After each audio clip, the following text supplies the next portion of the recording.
I would like to watch the clip of Avi Lewis on Power and Politics. I think this is one of the main reasons that people wanted Avi to be in that position, because of his media training and his ability to do these kinds of interviews, and the fact that he's already going on these shows and disrupting the kind of unspoken consensus that exists in our media and political culture, I think is really valuable. And the caveat that I'll always keep saying whenever people talk about this, yeah, of course there's still going to be things that we disagree with. And no one thinks this is the be-all and end-all solution.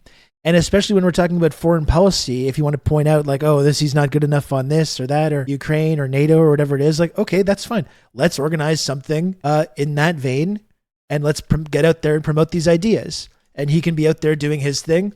And now we should try to organize something to the left of that, and to talk about something, foreign policy, especially from a more anti-imperialist perspective, and try and put pressure on them from that direction. That's how we get our ideas out there. And that's how the Overton window shifts. It's a step in the right direction. They changed committee rules. The committees are changing financial rules. The NDP hasn't received serious parliamentary funding since the last election, when it failed to get the 12 seats needed for party status. But now the Internal Economy Commission of the House has lowered the bar and reinstated some of the party's money. It'll be significant. It's about $670,000. Our ability to participate meaningfully is important to the government, it's important to the functioning, and it'll allow us to hire some staff who will help us discharge that duty. So hiring that staff is, of course, a boost for the NDP after mixed results in Monday's by-election. The party finished second in University Rosedale, gaining almost 10 points in the vote share versus last year, but still well below the party's 2021 result. And its vote in Quebec's Terrebonne continued to collapse, where the NDP got just half a percentage point in the vote share. NDP leader Avi Lewis in charge of turning all that around, and he joins me now. Mr. Lewis, good to see you. In the studio for the first time. It's the first time I've seen you since you won, so congratulations on winning the leadership.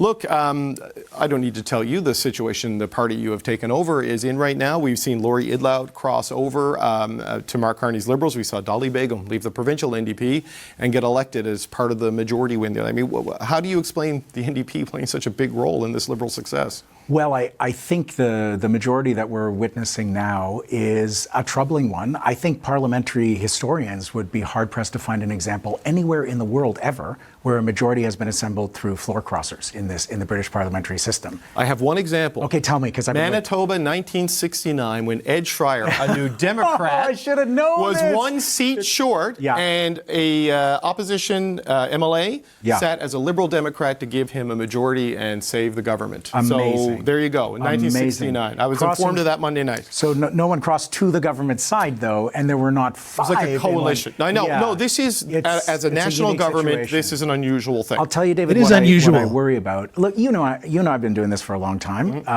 This is not going to be the story that stays for years. Sure. But at the outset of this majority government, we have a world in which authoritarianism is rising, in which people are further and further distanced from a good feeling about their vote and our democracy. We live in a country where, with a first past the post system, where 37% of the popular vote can get you absolute power virtually in Ottawa.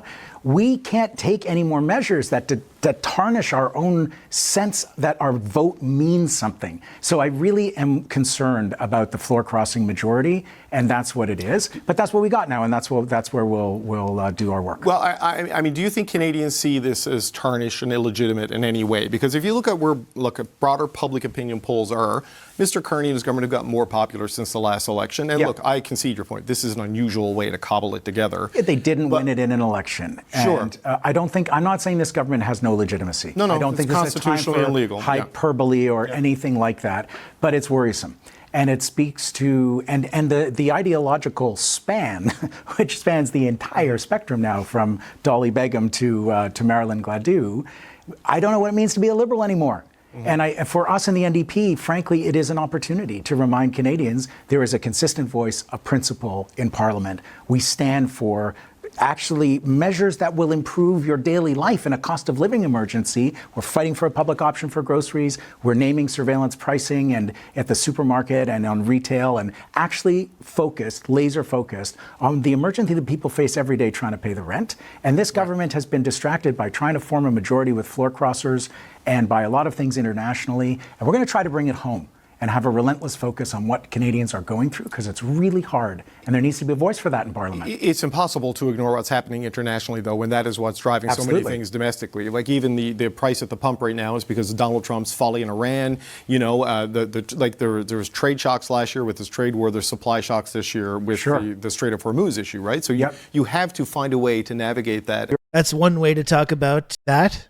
A little folly that was launched with the bombing of a school and a bunch of schoolgirls. Just a little folly. Well, those are also places where we have a very different offer, and places where the Liberals and Conservatives have a very similar offer. Both Liberals and Conservatives have at times cheered on Donald Trump's military adventures. The Prime Minister walked it back, but he celebrated the initial attacks in Iran. And he talked about the Iran nuclear threat, which we know was one of 50 different justifications that had held no water whatsoever. And the NDP is an anti-war party. And we think that Canadians are very disturbed by these illegal, reprehensible, immoral wars that involve mass killings of civilians by Israel in Lebanon now, by the United States in Tehran and elsewhere. And we need a clear moral voice in international affairs as well. And the Liberals and Tories don't offer a big span there. You come to the question of slashing the gas tax, so they knock 10 cents off the excise tax. Sure. What's that actually going to mean at the pump in a couple of weeks? They're going to jack up the price anyway. We know this. Sure, but that we are offering other solutions. Well, no, I want to talk to you about that because look, the price of a barrel of oil. I think I'm using the Brent crude measurement. I think I'm using it correctly. It went from $70 to about $120. Yeah. You know, West Texas Intermediate roughly the same. You can't shield an economy from that kind of. You can't shield an economy when we've doubled down on the export of oil and gas to the point where it's a major part of our economy. Right, we're tied into the world price, despite the fact that the gas you put in your car in Canada, the petroleum that we use, the vast majority of it is produced in Canada, refined in Canada. The little bit that we import doesn't come from the Persian Gulf anyway. So why are we paying these astronomical prices for gas? It's not coming from the Persian Gulf. Because it's a global commodity. Because we've tied our economy into that global price, and we're not moving away from oil. But does it have to be, though? What if it wasn't? What if it wasn't tied into the global price? What then? The resources are here. They're being extracted and refined here. They're being used here. And gas, despite the price shock that's coming from the oil shock that is already here and the tens of billions of dollars that those oil companies are going to make in the next months. I saw you posting on, I believe it was your Instagram, that you need a price cap at the pump. Because that will actually control the price. If you knock off one tax or another tax, they'll just jack it up anyway. It doesn't protect Canadians from the price going ever skyward. But you are then telling Canadian energy companies to take a haircut. Canadian energy companies can afford a haircut when they are going. Look at his face. Look at his face. Yeah, we could absolutely take the money from the gas companies rather than government coffers. Look at his face when he talks about asking the gas companies to take a haircut. He's so sad. To take a haircut. Canadian mods, can he say that? It's true. It is very Canadian. I think that's a common phrase. As a Texan, I have the same question. Why when I drive by oil wells do I have to feel effects from Lego wars? It's a great question, Anus Beard. Because a lot of it is just being extracted and then sold on the global market. Because it's not being extracted to benefit the people in Texas or to benefit the people in Alberta or Canada. It's to benefit the CEOs and the shareholders of the company so they can sell it on the global market. That's what I mean. Like, that's what we've been talking about a lot over the last couple of weeks, is that like we've been for decades now unable to diversify our energy economy precisely because of the absolute stranglehold that the oil and gas industry has. And there's been this it's been completely impossible to diversify, or this idea of, transitioning into anything else. And so not only have we're completely stuck with this fossil fuel based energy industry and economy, but then we haven't diversified. And then so not only is that horrible for the environment, and we've scientifically proven to be horrible to the environment, and we've refused to move away from it on those grounds, just on the grounds of this is poisoning the planet and it's poisoning the ecosystem and biosphere, and it's going to have all these downstream consequences, literally threatening the future of humanity on this planet and our ability to continue living here and growing food, etc. We haven't done it for that reason. We haven't diversified for that reason. But then we're still being held at gunpoint, and we're still subject to the volatility of this actual market, no matter what's going on with our domestic energy production economy. So it's not really doing anything to actually meaningfully help people here. It's not like, oh, my energy costs are so low because we're a supplier of this industry, we're a supplier of this resource, or we have these vast resources. The prices for energy are just going up and up and up and up. As you were pointing out, it's tied to this like global commodity and the global market. So even like we haven't diversified energy just in the terms of for the climate reasons and fossil fuels and carbon emissions. We haven't done it for that reason. And we're also not really benefiting from it economically in any way either. The ship has sailed on the it's cheaper story. Yeah, and that's part of the problem as well, is that it's already so subsidized. Like when you go to a gas station and fill up your car, the Coca-Cola in the cooler per liter is significantly more expensive than the oil that has to come out of the ground and be refined through this incredibly complex process, this finite resource. And the Coca-Cola in the fridge at the gas station is significantly more expensive. And so like it, in a way, it's like, yeah, it's like things are returning to like a sense of normalcy. It should be more expensive. But the problem is, though, it's like if we're going to say, oh, it should be more expensive and it should be actually more difficult, that doesn't really help anything when we have not diversified whatsoever our energy economy.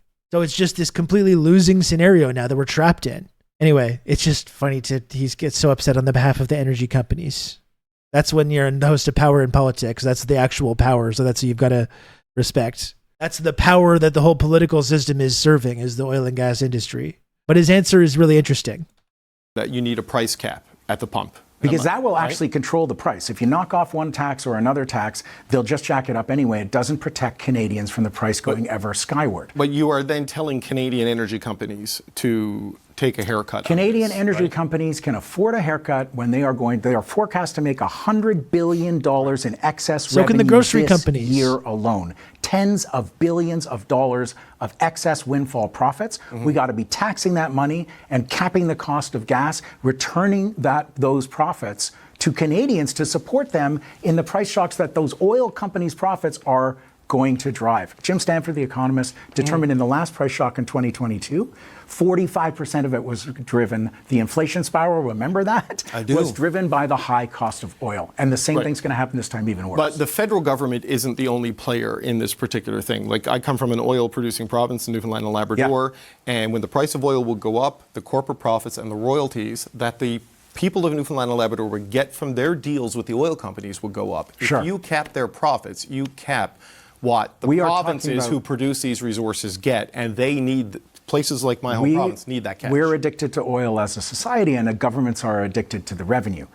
In countries around the world, this is accelerating the transition away from oil and gas. If you're lucky enough to be able to afford an electric vehicle in this country, and they should not be so expensive, and if we'd followed policies, mandates, and support for not just giving hundreds of millions or billions of dollars of taxpayer money to American corporations for EVs that they would then just decide to take home in Donald Trump era, if we'd actually pursued a real policy to make EVs affordable in this country, it costs you the equivalent of 30 cents a liter to charge up your car. And countries around the world are accelerating the transition away from oil and gas. Canadians are being left behind because doubling down on the energy source of the 19th century is not going to do us well when the wind and the sun are free all day, every day. Look, to be running our economy. I get that, but there is a transition period of some kind, no matter how you. That's why we should have done it 20 years ago, buddy.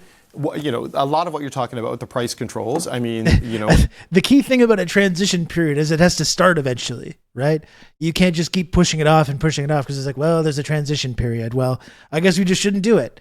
Maybe that's an example of why we should have been doing this shit 20 years ago or longer, when we knew that this was going to be a problem in the future.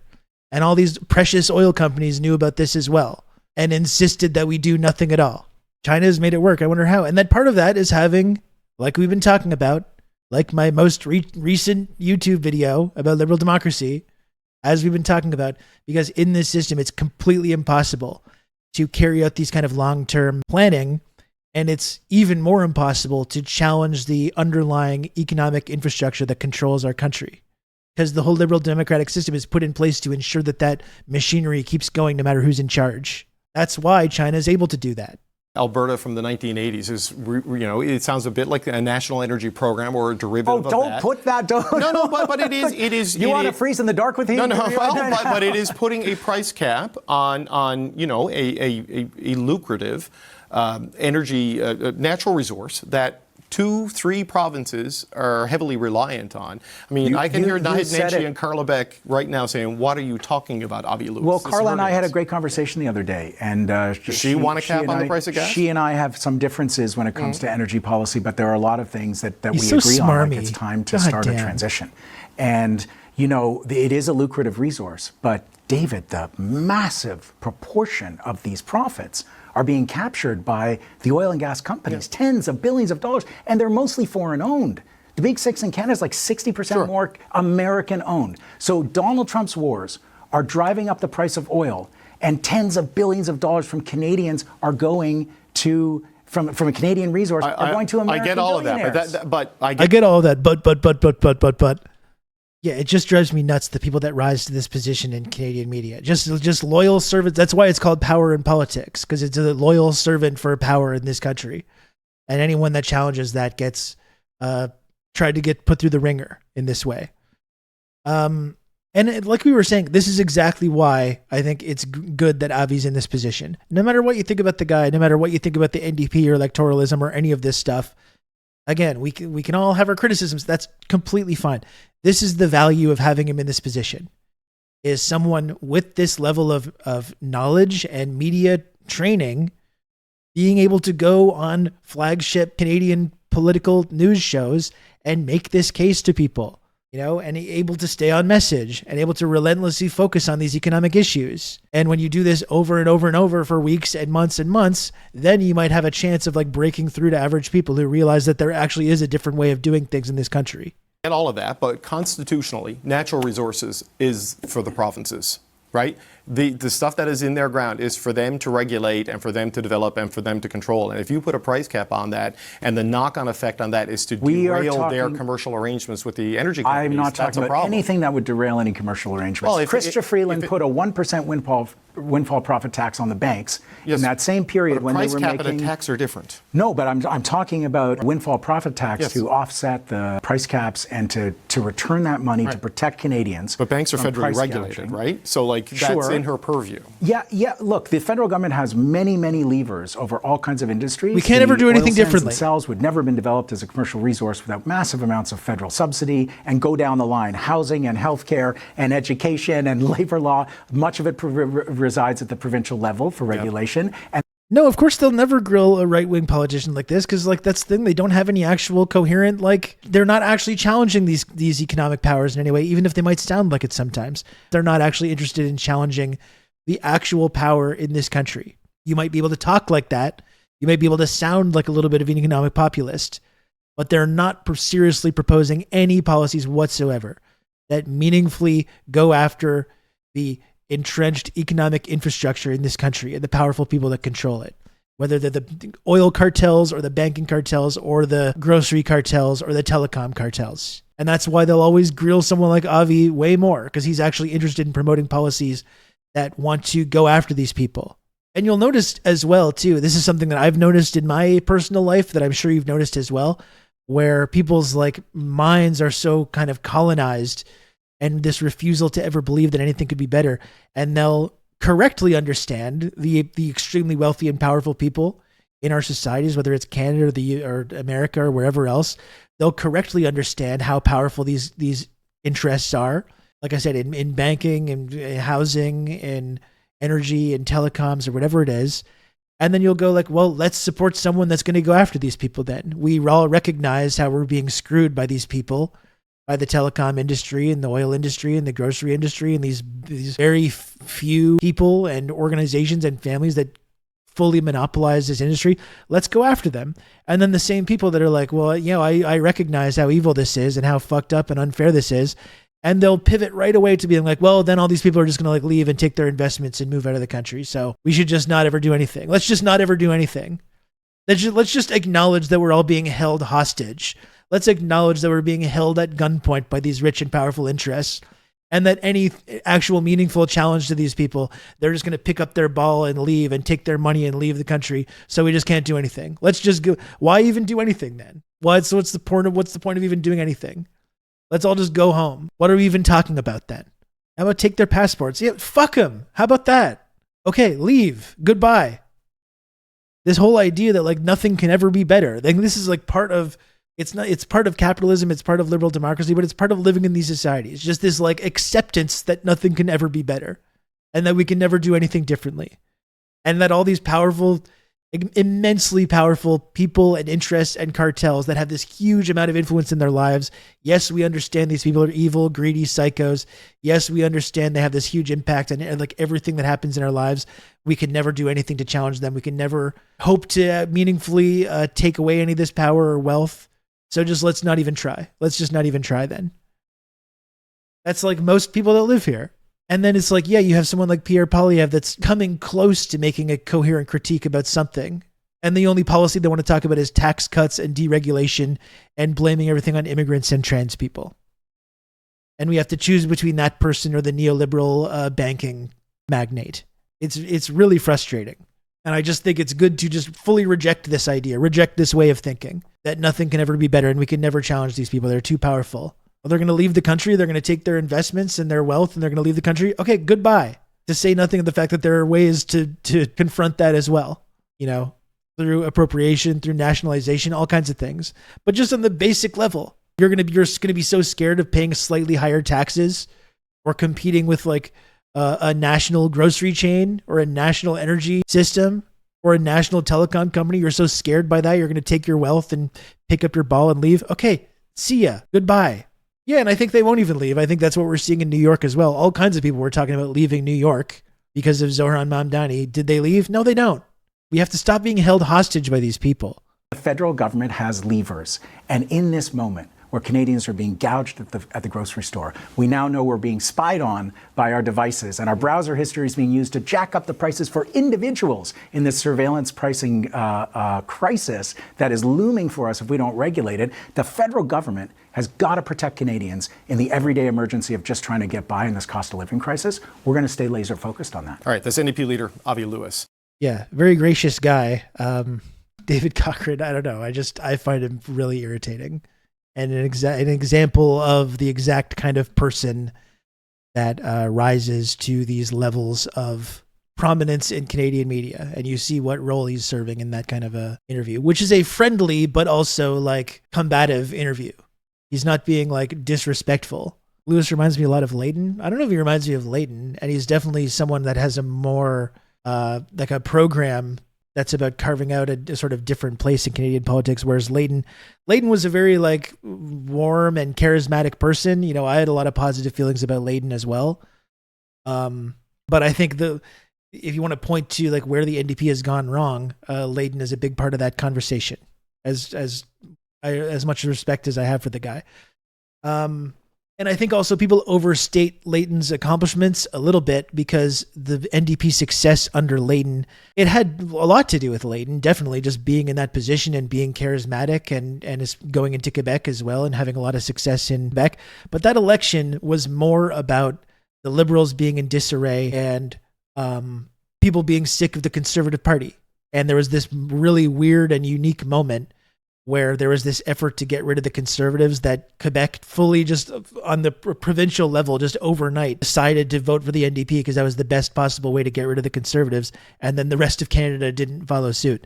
I think this is important to talk about because when we talk about the failures of the NDP and the whole reason why someone might want to support Avi in that position to bring them back into this more like social democratic tradition or to not be liberal light and to talk about how that's been a failing strategy, people will point to Layton. It's not a failed strategy. Look at the success under Layton.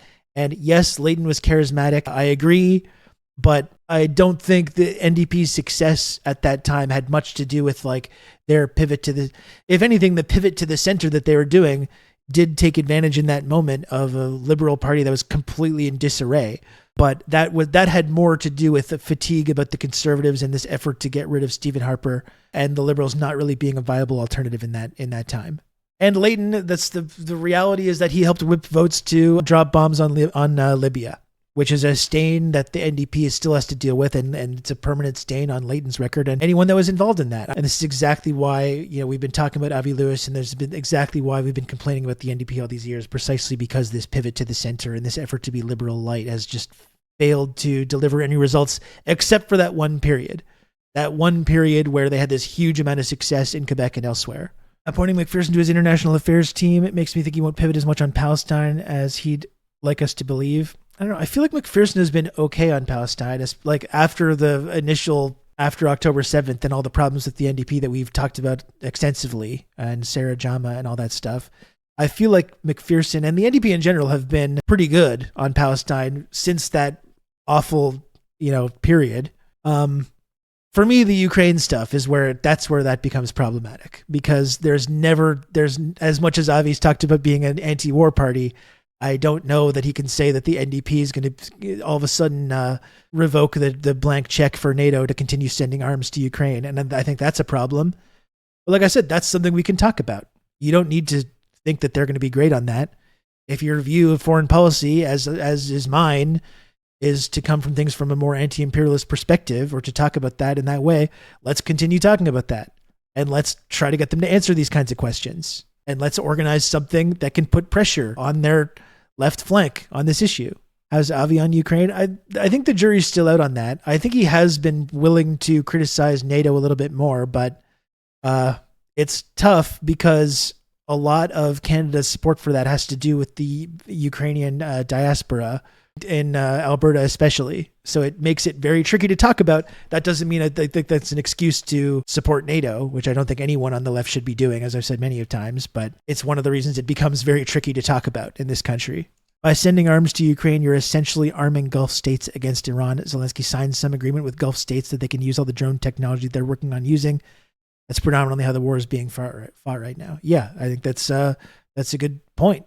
You can talk about we shouldn't be supporting the U.S. war in Iran or having a criticism about that. But yeah, if you do support sending weapons to Ukraine, we're seeing Zelensky go to try and turn now Ukraine, using all these weapons that they've got, into like an arms supplier in the region and backing these U.S. wars there. Yeah, meeting with the fake Shah and then the Al-Qaeda president in Syria back to back. Troubling, concerning. No, I don't think you sound like a Z guy to talk about the way democracy has been suspended in Ukraine, to be against NATO, or to acknowledge that our position here has only expanded and allowed that horrible conflict to continue. And I don't think it makes you a Z guy either to acknowledge that Russia actually is a country that has legitimate security concerns. That's how twisted the discourse is, where if you just acknowledging that Russia is a country that actually has legitimate security concerns, and that the expansion of NATO and the funding of all these extremist groups in Ukraine for multiple years, and pouring gasoline on this Donbass civil war for years, possibly contributed to the invasion of Ukraine. That, to me, should be a completely non-controversial stance that we should be able to discuss in this country, especially on the left and these left-wing parties. But saying what I just said makes you like a Putin lover, Russia apologist in this society, because that's how completely backwards the discourse is about this. Anyway, here's the clip I was talking about with Mark Carney and Pierre Poilievre. And again, what I found interesting about this clip is that Poilievre almost has a coherent and effective critique of Carney. And Carney shuts him down. You can tell Carney's having a good time now. It's so frustrating. He's going to be prime minister forever. But ultimately, Poilievre doesn't have a leg to stand on to make these kinds of criticisms. What we are not doing is what the leader of the opposition is proposing, which is to substantially increase the deficit, something he's regularly against, by more than $3 billion, because this government can count, Mr. Speaker.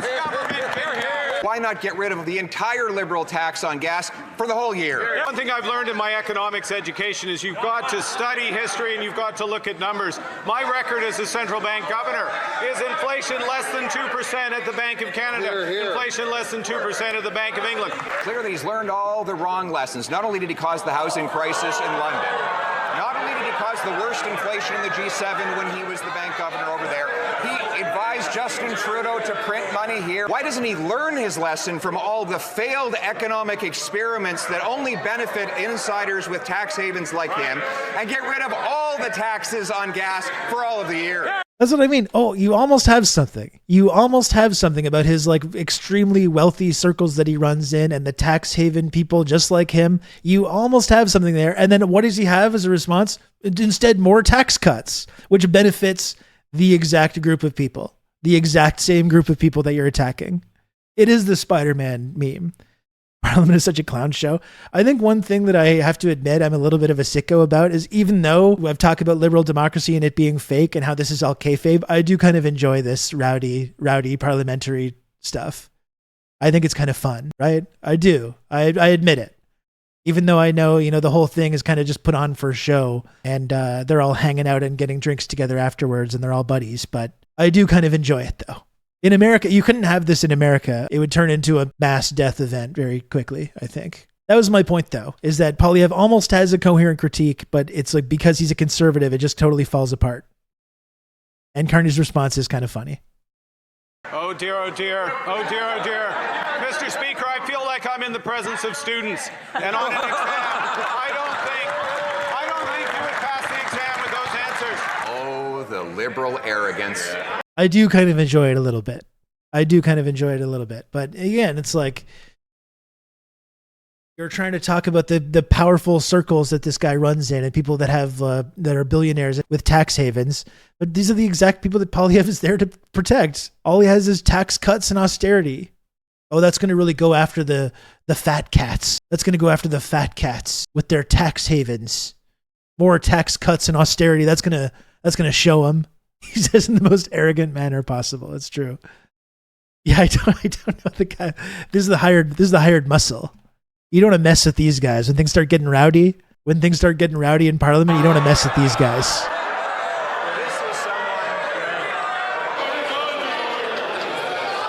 Oh no, they've been summoned. Yeah, if you want to get them on the same page, just bring a Nazi to Parliament. They'll all clap and they'll all be on the same side. This is exactly what I was talking about. I made this whole video yesterday about how liberal democracy is a scam, right? Oh, the liberal arrogance. Oh, this sounds like an exam, and this kind of the zingers back and forth and all the rowdiness. But again, these are two guys that are serving the same people. They're serving the same class of people. And you have Pierre Poilievre making this claim and trying to attack him from this kind of class-based analysis, and they're all working for the same people.